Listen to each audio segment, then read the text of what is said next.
एका गाडीने 12 सेकंदात 540 मीटर अंतर कापले तर रेल्वेचा तासवेग सांगा. मित्रांनो, 540 मीटर सेकंद 12,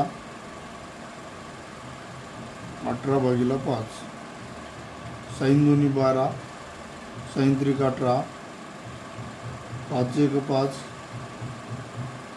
5 8 40, 2 1 2 2 5 10, 2 चूक 8, 54 गुणिला 3, 4 त्रिक 12, 12 से 2, चला 1, 5 त्रिक 15, 15 ने 16, म्हणजे उत्तर असेल आपला 162.